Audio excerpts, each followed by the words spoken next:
Tell a little bit about myself. I'm from the inner city of Atlanta, and there was only two things I can do in my community for a job: either sell drugs or sell my body.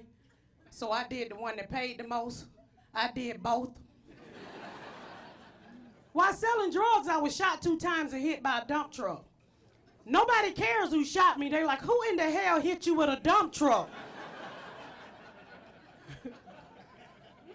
True story. That's how I lost my nipple in a drive-by when I was 15 years old. Y'all think I'm playing? I'm standing outside selling drugs, y'all. True story. This guy ride up and he started shooting, right? So I started running. I run down through this alley and I jumped over this fence.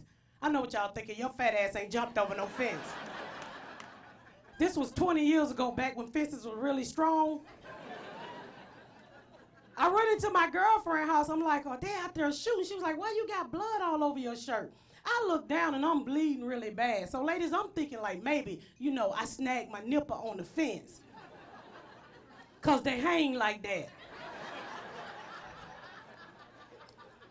I look at my shirt, I'm bleeding really bad. So I'm like, girl, you gotta come take me to the hospital. We get to the hospital, the doctor examined me and he said, ma'am, somebody blew your right nip off. I'm like, he shot my nip off like a bullseye? He was like, yes, but you lucky, because if you was an A cup, you would have died.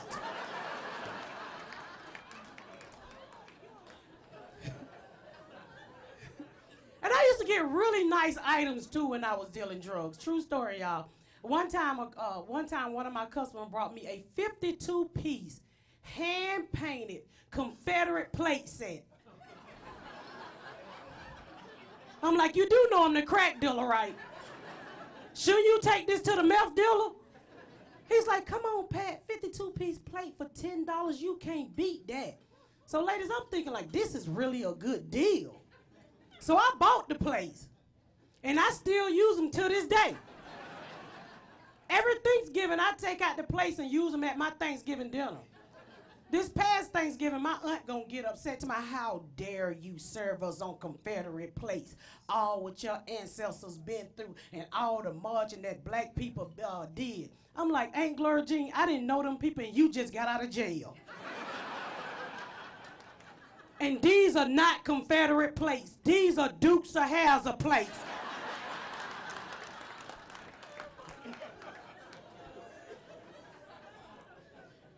Because everybody know how much I used to love that show, The Dukes of Hazzard. Y'all remember that show?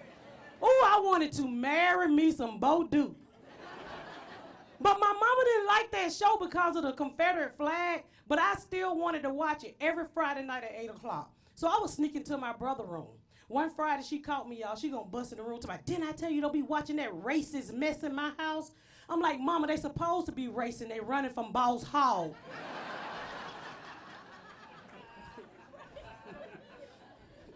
But I changed my life when I got married because my husband moved me from the inner city of Atlanta. He moved me to Plainfield, Indiana. Which was a culture shock, y'all, because it was a culture shock because we the only black people in our neighborhood.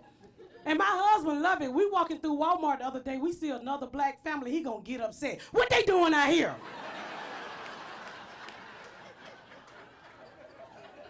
They gonna mess it up for us.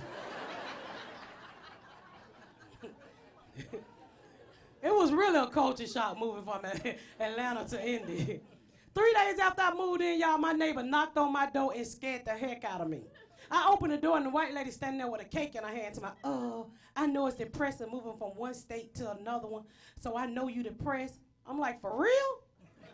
Because where I'm from, you don't knock on people's door unless you want to borrow something. I did the neighborly thing and I accepted the cake and I called my girlfriend back in Atlanta. I'm like, you ain't gonna believe this. She was like, what? They trying to kill you? I was like, no, my neighbor baked me a cake. Should I eat it? She was like, yeah, girl, go eat that cake. White women's always bake you cakes and cookies when you move in, so you don't break in their house.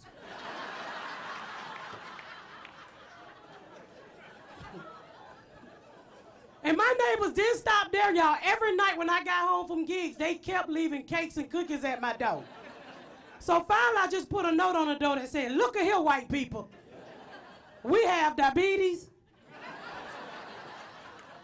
The next day, somebody put a note back on my door that said, we know.